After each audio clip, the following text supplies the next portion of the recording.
Hey, New York. It's time for New York sports talk the way it ought to be. It's the Big Apple Sports Podcast, starring Peter Weintraub and Evan Freeman. Welcome, everybody, to the Big Apple Sports Podcast. I'm Evan Freeman. And I'm Pete Weintraub. It's been a little while since we've been here. Yes, it has. Yes, it has. And we tried to do this for you yesterday through a live stream. I went ahead and I downloaded this fucking terrible software program called OBS. And while it got the video well, it didn't get any of the audio. So I figured out that what I need to do to get my audio, but we couldn't figure out how to get Evan's audio. And that's the important audio. Obviously, everyone just wants to hear what I have to say. Yeah. Shut the fuck up. Smoke my weed. So we're back, and we'll be talking New York sports every day, Monday through Saturday. We're going to take Sunday off, just like the good Lord would have done. So, even though we're both Jewish. Yeah, and I'm not religious at all. I don't think you are either. Right, that's a completely different podcast. Yeah. All right. Anyway, we're going to start off with the New York Jets. A couple of days ago on Monday, head coach Todd Bowles anointed Josh McCown, the starting quarterback of the New York Jets, to start the season. Bryce Petty is number 2. And last but not least, Christian Hackenberg, third on the depth chart. Evan, your thoughts on the order and how you think that's going to play out for them? Well, I mean, the order is really – they had to set up the only way they could. You have a lot of young guys on this team, especially on the offense, that you need to evaluate. Guys like Robbie Anderson, Jalen Marshall. Well, I was going to say Quincy Enunwa, but he's out for the year. Yeah. And you need a competent quarterback to help evaluate those guys. You can't have a guy who can't hit the broadside of a barn throwing the football or doesn't know how to run the offense.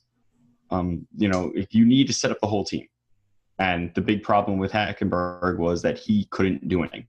Mm-hmm. And, part of that's him. Part of that is the coaching staff and the organization not being able to develop a guy at all over the course of a year. Listen, this guy looks like he literally just got drafted yesterday. And it's bad. Petty looked pretty good. Mm-hmm. But the big problem is that Petty's always hurt. Yeah. And if you can't rely on him to be healthy, then you can't make him your starter. Yeah, I 100% agree with that. And like you said, I think Petty has showed signs last preseason, and unfortunately didn't play so well during the regular season up until he got hurt. But the Jets in their last preseason game against the Giants, down 26 at the half, and Petty led them back. They lost by 1. Petty got hurt before the end of the game with an MCL injury. They think he's going to be fine, and he's even going to be able to suit up and play tomorrow in their final preseason game against the Philadelphia Eagles. But I think this is the right decision. If I'm the head coach and those are my 3 options, I'm sorry. I got to go with Josh McCown. Is he the greatest quarterback? No. I think he's an upgrade over Ryan Fitzpatrick. Even when Ryan Fitzpatrick first entered the team, I think McCown is a better option than that. And, I agree. I think you made an assessment, it might have been yesterday, that we're not going to know what we have in these receivers. Like Robbie Anderson, he could be a guy who could be poised to break out, but he's not going to break out if Bryce Petty or Christian Hackenberg are throwing in the ball. And just to talk about how anemic Christian Hackenberg was, he had the most passing attempts in the preseason thus far. He's thrown 52 times. Now, he had a 61.5% completion percentage, but he only averaged 5 yards an attempt. Yeah, that was all checkdowns. That wasn't more than 5-10 yards downfield. Right. He was sacked 6 times. And you can go ahead and you could say, well, they don't have the best offensive line, a lot of journeymen and young players. Yeah, but he also fumbled the ball like every time anyone got near him. Right. And he lost 37 yards on the sacks, and there was a 20-yard loss at some point in there, and he's thrown 2 picks.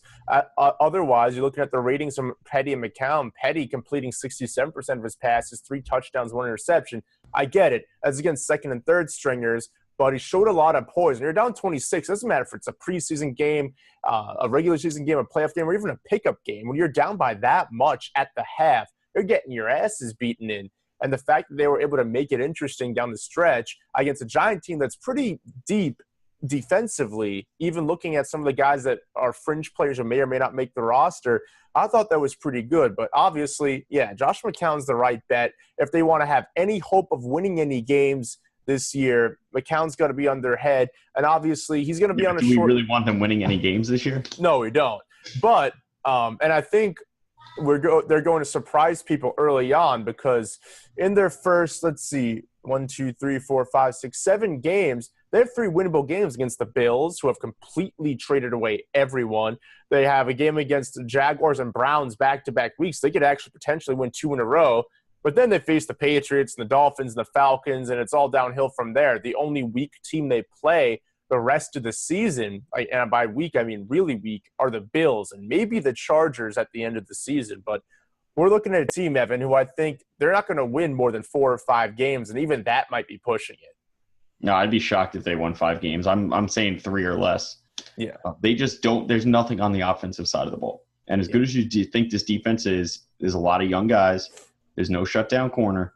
So they're going to be giving up 14 to 21 points a game probably. And this Jets offense is not scoring 14 to 21 points. Yeah, and I think – a lot of losses. Yeah, I think the Giant game where they dropped 31 is an aberration because, again, that's a lot of second and third stringers and guys who may not even make the roster out there. And in a regular season game, a lot of those players aren't even ever going to see the field. Or if they do, it's going to be on special teams, so it's like kickoffs and whatnot. So, yeah, I'm with you, Evan. Looking at their schedule, I think if you're optimistic, they have 5 wins. And that's assuming that they can beat the teams that are at a comparable level. But they play a lot of good teams this year, and I don't think they have a prayer in hell of beating them. No, they're playing the AFC West. You know, the AFC West is arguably the best division of football. Mm-hmm. You know, the Broncos still have an excellent defense. Mm-hmm. Chiefs, they have an excellent offense and an excellent defense. Raiders, same thing, excellent offense, excellent defense. Mm-hmm. Even the Chargers taking a step back, but they still have Phillip Rivers. It's going to be a rough season. Those are good. Those are 4 basically guaranteed losses right there. Yeah. So that's 2 to the Patriots, 2 to the Dolphins. That's 8 losses already. And we're not even talking about Falcons. They'll probably drop 1 to the Bills. You know, it's the Falcons are probably going to drop 70 on them. Yeah, no, it's gonna be a rough season. Yeah, but you know, the bigger issue that comes down to then is, all right, can we see who we can evaluate, which is why you're starting Josh McCown.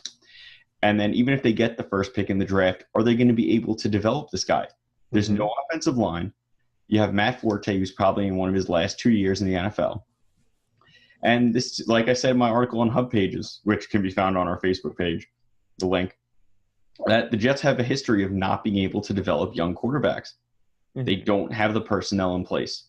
They don't know how to get the personnel in place because it's been through several GMs, several head coaches, a million offensive coordinators, and no one's been able to develop young talent. Yeah. Listen, Mark Sanchez had the tools to be an NFL quarterback. Oh, yeah. They completely jacked that up. You know, he had some responsibility for that, but they completely jacked that up. Geno Smith, I honestly think is garbage, but everyone marvels at his arm. Couldn't do anything with him. You know, Bryce Petty, he's looking like he's improving a little bit, but really he's not a franchise quarterback. Christian Hackenberg looks like he did nothing last year. Nothing. Yeah. I don't understand how as an organization over the last 10 to 20 years, the only young quarterback that you've ever been able to develop is Chad Pennington. Yeah.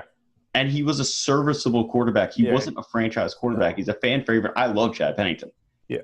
If you told me tomorrow we could have Chad Pennington back and the way he was in his prime, guaranteed, I'd sign on for that right now. Yeah. But you're not getting that. No. And he didn't win us anything. We went to the playoffs twice. That was it. So even Chad Pennington wasn't this all-star quarterback. So the Jets really have to look at who's in charge. The president of the team needs to reevaluate how he hires people. Because there are guys out there like Andy Reid and Bruce Arians who have a history of developing quarterbacks. And, yeah, it might take a ton of money to pry someone like that away from somewhere. But if you want to be competitive and you want to go for it all, for a Super Bowl, you got to go get that guy. Yeah, absolutely. And, I'm at a loss for words on that. I don't know if they're going to be able to do anything with the current regime. I don't know what regime would. They need a quarterback whisperer, someone like, Andy Reid or Bruce Arians. But we don't have that. We have not had that in really ever.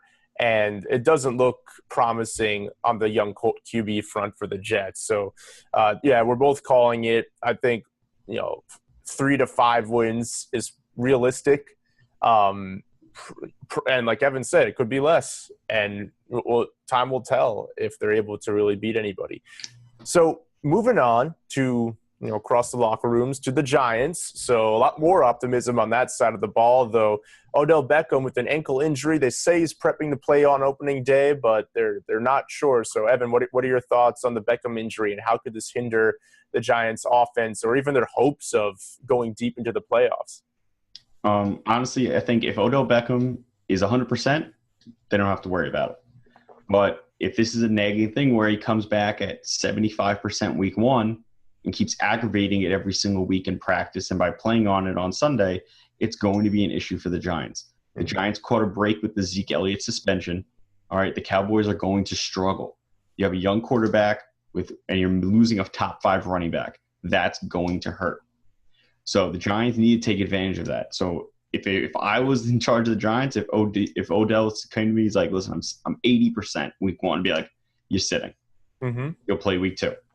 Yeah. He needs to come back 100% because let's say they lose the first 2 games because he's not on the field, but he comes back week 3 100% healthy.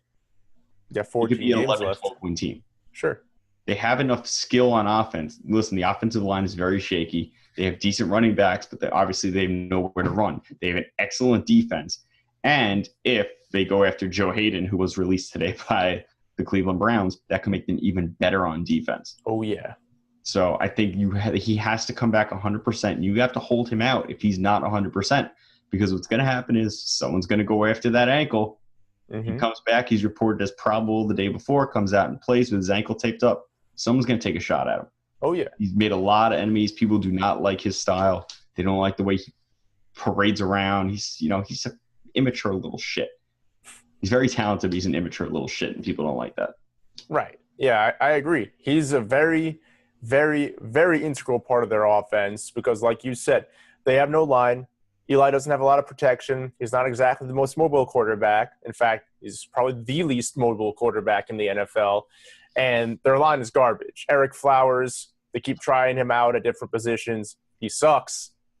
Just face it, he's a bust. I mean, some people say, maybe he'll come around this. No, if he hasn't shown any signs of life so far, it's probably not going to happen. Well, yeah, because they keep trying to play him at left tackle. He can't play left tackle. Yeah, it's not his position. And they keep moving him around. Can't on a top 10 pick at left tackle. Yes, you can. When he can't play left tackle, you have to put him somewhere else. Yeah, and look, this is a business too. I know a lot of people are attached to these guys who make a lot of money, who are drafted high, but if you don't prove yourself within a few years, if you don't at least take some steps forward, then either there's something wrong with the coaching staff, and yeah, I agree with you that he should not be where they're putting him at left tackle, but they're not giving him the opportunity to shine at his strength, and he's not doing, or maybe he just doesn't have it in him to do what needs to be done to excel at that position. Yeah, he sucks. Yeah. So I think that the injury could have some ramifications, but we'll see. If he's okay to go and he's better than 80%, if he's close to 100%, they can make some noise for sure. But we got to make sure that Eli has time to throw. But so based on that, Evan, where do you think the Giants end up record-wise, and how far, if at all, do you think they're going to get into the playoffs? I think they're definitely a playoff team if they stay healthy. A lot of it depends on Odell. If Odell comes back week 100%, I think they are probably the favorites to win this division. Mm-hmm. If he has to sit out a few weeks, I think they could still do it. But people always forget about Washington. And they have a guy over there named Kirk Cousins. He's a pretty damn good quarterback. Yeah, I want the Jets to get him in the offseason. Yeah, they won't. And even if they did, they wouldn't be able to do anything with him because, the Jets. There's nothing. We have no receivers and no offensive line. Yeah. But that actually could be the best option for the Jets would be to go after Kirk Cousins. And give him a multi-year because deal. He's already a developed quarterback. And that might be the Jets' only option ever. But in terms of the Giants, if they stay healthy, if the Zeke suspension is upheld, I think I'm looking at probably 11, maybe 12 wins if they really click on offense, because this defense that they have is sick. Yeah. They're stacked on the defensive line. You got Snacks Harrison, JPP, Olivier Vernon. Eli Apple is hurt right now, but he's looking to come back. Mm-hmm. Janoris Jenkins played well last year, especially if they go get Joe Hayden. If they get good Joe Hayden, I'm calling 12 wins right away. It's going to be 12 wins. That's a shutdown defense. Yeah, and then, the playoffs are a crapshoot, but, You never know. It depends how they go in. If they go in limping into the playoffs, they'll probably get knocked out in the first round. Just like If they're last year. 100% healthy, that defense is playing the way that it's been playing, they can make a run. I can see it. Yeah, for sure. Yeah, I'm with you. I think that they're going to make the playoffs, and like you said, it's going to be contingent on Beckham's injury and how this line holds up, and if they can score, because defense can win you a lot of games, so it's not going to win you every game. You need to put up points at times. The defense is going to have a bad day or two, so offense needs to be able to pick that up, and that's going to be contingent primarily, I think, on the offensive line. Can they give Manning protection? Can they create holes for the running backs? Yeah, I know they can't do any of that. Yeah, so, but you never know. Maybe they'll surprise us. So anyway, entering into baseball, we're just going to cover baseball today. Tomorrow we'll get into some hockey and some basketball, and then if there's any news in the other two major sports that are going on right now, we'll obviously touch on that as well. So entering into baseball, let's talk about the Mets. So obviously this is a lost season. They're screwed. They've called up Ahmed Rosario. They've called up Dom Smith. Smith had a 2-run single last night. He's starting to show some flashes offensively, but he struggled so far. He's fat as the Dickens. Ahmed Rosario looks like he's going to be pretty good. He's a little raw, but that's what you expect out of a young, guy in his early 20s coming up for the first time. But he has Gold Glove caliber talent, and he's already showing that he's got pop and he's got a good bat.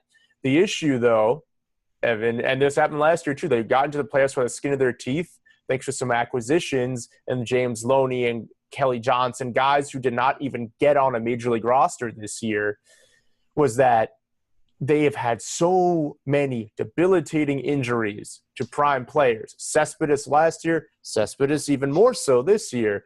Yep. Syndergaard tearing a lat 1 month into the season. Harvey breaking his shoulder. Matt's being shut down with an ulnar nerve issue that DeGrom suffered last year. He had to have season-ending surgery. They expect him to be back by spring training, but he's never been able to stay healthy. It's been one thing after the other for him. Travis d'Arnaud, this is probably the healthiest year he's ever had, though he hasn't played all that well. And, the list goes on and on. So what do you think is going on here? Because this isn't just the last couple of years. It's been exacerbated, sure, but every year it seems at least a few key players go down due to significant injuries that take them out for most of the season. I mean, it comes down to the training staff, and you can see it because they've clearly had the same training staff for years because they're garbage. Listen, there are hundreds of thousands of medical professionals in this country. You're telling me the Mets can't string together 5 to 10 of them that are competent? Other teams don't have this issue. Where not to this extent, no. Year, all their top players are hurt. Mm-hmm. It doesn't happen. It only happens to the Mets. The Yankees don't have this problem. They'll have a few guys go down, one or two. It's a long and then season. They come back. Yeah. The Mets, it happens every single year. And honestly, it just comes down to they're probably trying to cut corners in terms of money. They're like, oh, this guy will only cost me, I don't know what they make, $100K a year, whatever. And the Wilpons, who have no money because, they got caught with Dirty Bernie Madoff. And, they're cutting corners just like they cut corners on everything else. Mm-hmm. And it affects the product on the field because when you have guys who are constantly hurt, you can't put a good product out there. We had 5 pitchers, 5 starters who would be top 3 starters on any team in baseball. How many played the whole season this year? DeGrom. One. It's absolutely ridiculous. And he missed time last year. He missed a good amount of time last year, DeGrom himself. So, yeah, I'm with you on that. I believe that it's entirely what it is. You see video from the offseason, Syndergaard putting on 20 pounds of muscle when he's already throwing 100 miles an hour on average with this fastball. Why? What's the point of that? Why is anyone recommending he do that? I know it's his body, it's his decision, but these guys are directly reported to by the trainers, and these trainers are supposed to give them the best possible program to stay healthy, to succeed, and to perform at the highest level.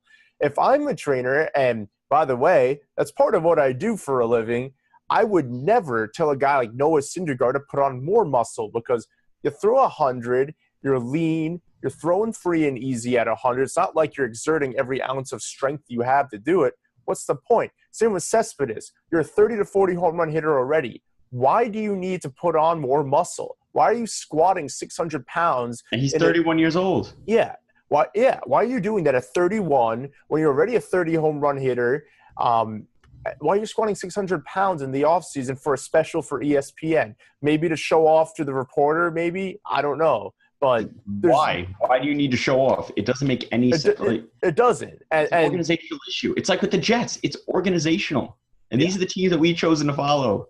The most dysfunctional organizations in sports. I mean, the Mets I was kind of born into as a familial thing, but the Jets I chose on my own, and I've regretted that decision almost immediately. But, yeah, it doesn't make any sense. Sandy Alderson did say, though, that they're going to be reevaluating, his words, the medical staff and the training staff and their options in the offseason. It's about time. But Alderson's contract is up in the offseason too. Now, he said recently that he plans to be here next year, but he's 70-something years old. I think he's 71 or something. He's just slightly older than Terry Collins.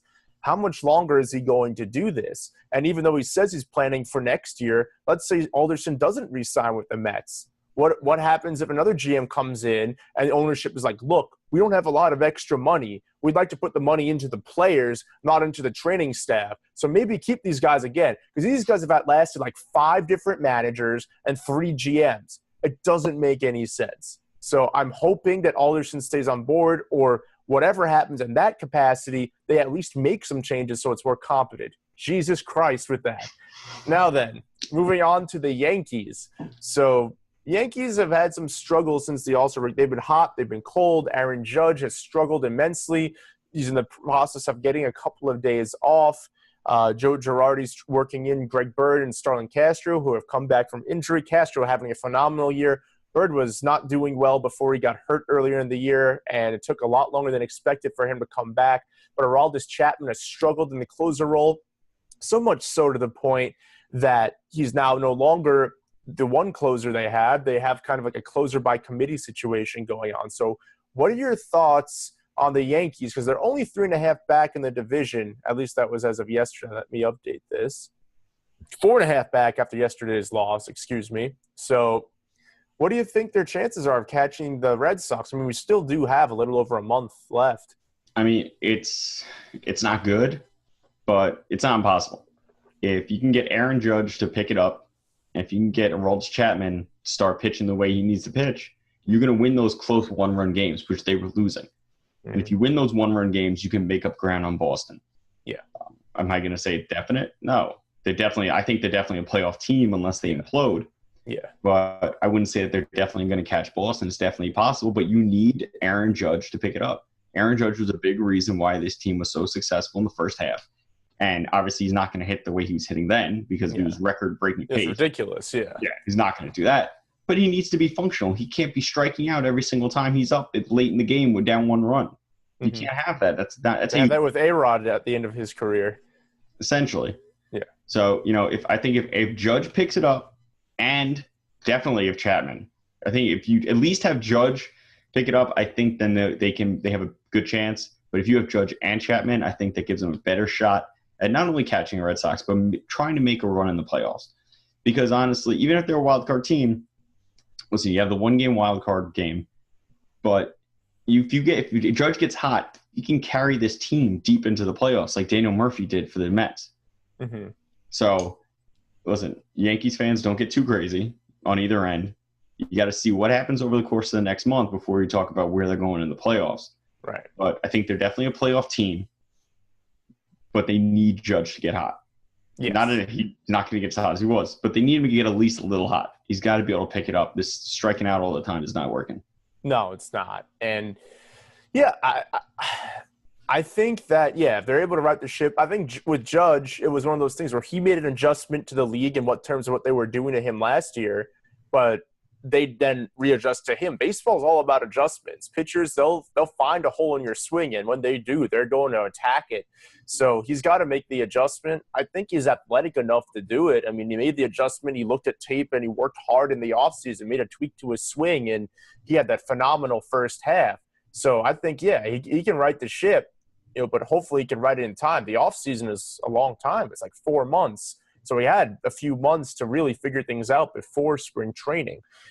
In terms of Chapman, his arm's probably shot. There's a reason the Cubs didn't want him back. And while he's still throwing – right. And while he's still throwing 100, apparently the movement on his pitches and his location on his pitches is not good. And that's crucially important because major league hitters can hit 100 miles an hour. That's not all that difficult for a lot of them. But what gets them is the movement. So a guy like Syndergaard, who has a sinking fastball of 100 miles an hour, a cutting fastball at 100 miles an hour, that's a lot harder to hit than something that's just straight in at 100 because then they'll just square it up. Yeah, that's what made Mariano so effective. He was able to have different movement on that cutter, and he was able to place it exactly where he wanted to put it. If you're throwing 103 and it's going right down the middle, that ball's going out at 130 miles an hour in the other direction. At least, yeah. So, yeah, that's going to be crucially important. But I think they're going to make the playoffs. I don't think they're catching Boston, but I do think they will be a wild card team. The biggest thing is going to be their starting pitching. Their bullpen is phenomenal. Jesus Christ. Their bullpen is phenomenal. But their starting pitching, I mean, I know they only need to go 5 or 6 innings, and in a playoff series, you have like extra days of rest that you normally wouldn't during the regular season. So certain guys who may be in certain situations, once they've played 4 or 5 days in a row, may not see much, if any, action in the playoffs. But they need to be able to do that. And while Tanaka seems to have turned it around, Sonny Gray has pitched pretty well as a Yankee, though it hasn't resulted in the win column. But Severino's having a good year. See Sabathia showing off that anorexia is not his thing, was able to do it. I think they have a chance to maybe get to the ALCS, but I don't think they have the pitching to get there. The only way they get to the World Series and maybe even have a shot at that is if Judge gets hot, because the rest of this Yankee lineup they're all having great years offensively, but a lot of them have been very steady. Judge is going to be the key offensively to get there, in my opinion. Yeah, 100%. All right, so we're going to get into – do you want to do sponsorship first or Scumbag and Sports first? Yes, you can do your sponsorship first. All right, so the first thing we're going to sponsor is Weight Loss by Pete, my company. So if you're looking to lose weight, you're tired of calorie counting, yo-yoing with your weight, not being able to keep it off, and you want to finally get it off in a healthy, sustainable, and permanent way, you can check me out at my website, weightlossbypete.com. The homepage has a free download. It's the 5 strategies I personally use to lose 100 pounds. Download that. Has a lot of great information in there that you could implement today that'll help get you on the path to the best shape of your life. You can also set up a strategy call with me in the upper right-hand corner by selecting a date and time that works for you and doing that. No, it's – Yes. All right. And don't forget to check out my article on Hub Pages. The link can be found through our Facebook page. It is my take on what is wrong with the New York Jets. If you are a Jets fan, it is extremely depressing. But since you're a Jets fan, you're going to want to read it anyway because you're already a self-deprecating piece of trash like me. Yes. All right, Scumbag in Sports, Peter. Who do we have this week? Yeah, we got Colin Kaepernick. And last time we were doing this show regularly, it was the same thing. But unfortunately, it still needs to be said, he still doesn't have a job with an NFL team.